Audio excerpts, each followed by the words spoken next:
அதாவது metro rail திட்டத்தை பொறுத்தவரை ஏற்கனவே நாங்கள் கேள்வி எழுப்பியிருந்தோம். பட்ஜெட்டிலும் கேள்வி எழுப்பியிருந்தோம். விதி எண் 377 கீழ் இந்த பட்ஜெட் கூட்டத்தொடரிலே கேள்வி எழுப்பிய பொழுது வழக்கமான ஒரு பதிலை அவர்கள் சொல்லியிருக்கிறார்கள். 20 லட்சம் மக்கள் தொகைக்கு மேலே இருக்கிற நகரங்களுக்கு தான் நாங்கள் மெட்ரோ திட்டத்தை கொடுக்க முடியும் என்ற விதியை சொல்லியிருக்கிறார்கள். அந்த விதி தமிழ்நாட்டுக்கு மட்டும்தான் பொருந்துமா, மதுரை கோயம்புத்தூருக்கு மட்டும்தான் பொருந்துமா என்ற கேள்வி எழுப்பியிருக்கிறோம். ஏனென்றால் 20 லட்சத்துக்கும் கீழே இருக்கிற மக்கள் தொகை கீழே இருக்கிற நகரங்களான ஆக்ராவில் துவங்கி பூனேவிலிருந்து பல நகரங்களுக்கு ஒன்றிய அரசு இந்த காலங்களில் அனுமதி கொடுத்திருக்கிறது.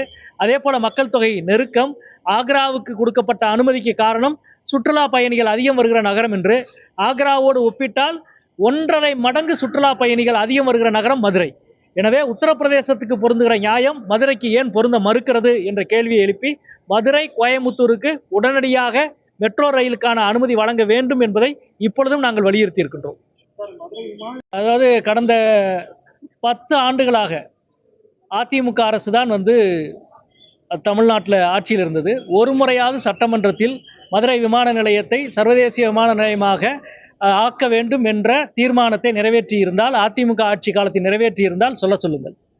நாடாளுமன்றத்தில் நான் எத்தனை முறை பேசியிருக்கிறேன் என்பதும் எத்தனை முறை கேள்வி எழுப்பியிருக்கிறேன் என்பதும், ஒன்றிய விமானத்துறை அமைச்சருக்கும் எங்களுக்கும் எத்தனை முறை சண்டை நடந்திருக்கிறது என்பதும், பிரதமரை வைத்துக்கொண்டே வாரணாசி தொகுதி, வாரணாசி விமான நிலையமும் மதுரை விமான நிலையத்தையும் ஒப்பிட்டு பேசிய எல்லா சான்றுகளையும் நாங்கள் பொதுவெளியில் பகிர்ந்து கொண்டே இருக்கிறோம். அது மட்டுமல்ல, 6 மாதத்துக்கு முன்பு மதுரையினுடைய தொழில் வர்த்தக சபை சேம்பர் ஆஃப் காமர்ஸில் நடந்த நிகழ்ச்சியில் நான் ஒரு விஷயத்தை சொன்னேன்.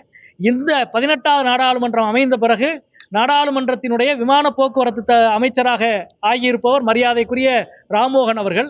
இவர் கடந்த நாடாளுமன்றத்தில் எங்களது இருக்கையில் பக்கத்து அருகாமையிலே அமர்ந்திருந்தவர், ஒரு நல்ல நண்பர்.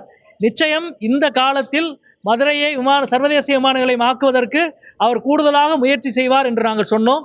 அதனுடைய முதல் கட்டம் தான் 24x7 என்பது நிறைவேறியது. இப்பொழுது 2வது கட்டம் இது நிறைவேறி இருக்கிறது.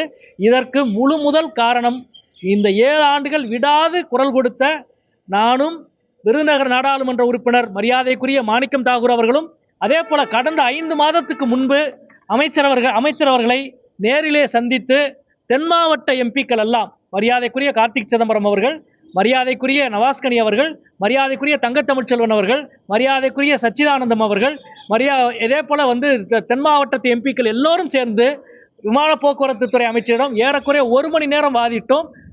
மனுவை அளித்து எல்லோரும் சமூக ஊடகங்களில் பகிர்ந்திருக்கிறோம். எனவே இது ஒரு கூட்டு உழைப்பு. இந்த கூட்டு உழைப்பில் எங்களது தோழமை கட்சிகள் இவ்வளவு பெரிய முயற்சியை செய்திருக்கிறார்கள். அதிமுக எதுவுமே செய்யவில்லை என்று நான் சொல்லவில்லை. செய்திருந்தால் சொல்லுங்கள் என்று சொல்கிறோம். அவ்வளவுதான். ஏனென்றால் கடந்த 2 ஆண்டாக ரஷ்யா உக்ரைன் போரினால் ஏற்பட்ட விளைவுகளுக்கு பிறகு ஐரோப்பிய நாடுகள் ஒரு மிக முக்கியமான தீர்மானத்தை நிறைவேறியது. ஒரு நாட்டுக்கு தேவையான எரிபொருளில் சேமிப்பை 30% கட்டாயம் சேமிக்க வேண்டும் என்று தீர்மானத்தை நிறைவேற்றி எல்லா நாடுகளும் அதை அமுல்படுத்தியது. ஆனால் அந்த போரிலே இருந்து ஒரு படிப்பினையை கூட மோடி அரசு பெறவில்லை. பதிலாக நான் போரை தீர்க்கப் போகிறேன் என்று வெறும் வாய்ச்சவடால் தான் அடித்தார். இன்றைக்கு என்ன தெரியுமா நிலை? இந்தியாவினுடைய ஒரு எரிபொருள் தேவை என்பது, ஒரு நாளுடைய தேவை என்பது 30 லட்சம் டன். ஆனால் நம்மால் கையிருப்பு வைக்க முடிவது 1,30,000 டன் தான்.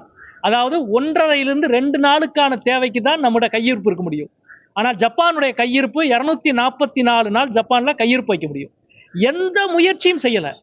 போன ஆண்டுக்கு முதல் ஆண்டு 2800 கோடி புதிய சேமிப்புக்கு ஒதுக்கப்பட்டு அதை ரிவைஸ்டு பட்ஜெட்டில் வெறும் 800 கோடி ஆகிட்டாங்க. 80% கட் பண்ணிட்டாங்க. இந்த ஆண்டு மார்ச் மாதம் பிப்ரவரி 28 தாக்கல் செய்த பட்ஜெட்டில் புதிய சேமிப்பு கிடங்குக்கு ஒதுக்கீடு செய்தது வெறும் 1 லட்சம் ரூபாய். அதாவது மோடி அரசு இவ்வளவு பெரிய ஆபத்துக்கு முன்னுணர்ந்து ஒன்றும் ஒதுக்கவில்லை. மாறாக கடந்த 5 வருஷம் உஜ்வாலா திட்டத்துக்கு விளம்பரத்திற்காக இவர்கள் செலவழித்தது 3500 கோடி. ஆனால் புதிய சேமிப்பு கலனுக்காக இவர்கள் செலவழித்திருப்பது வெறும் 1200 கோடி. 3ல் 1 பங்கு தான். விளம்பரத்துக்கு செலவு செய்ததில் 3ல் 1 பங்கு தான் உண்மையான தேவைக்கு செலவு செய்திருக்கிறார்கள். அதனால்தான் இன்றைக்கு இவ்வளவு பெரிய பற்றாக்குறையை நாம் அனைவரும் சந்தித்துக் கொண்டிருக்கிறோம். இந்த பற்றாக்குறைக்கு முதல் காரணம் எந்த திட்டமிடலும் செய்யாத, முன்னேற்பாடு செய்யாத, வெறும் பகட்டு விளம்பரத்திற்கு மட்டுமே முக்கியத்துவம் கொடுத்திருக்கிற மோடி அரசு என்பதுதான்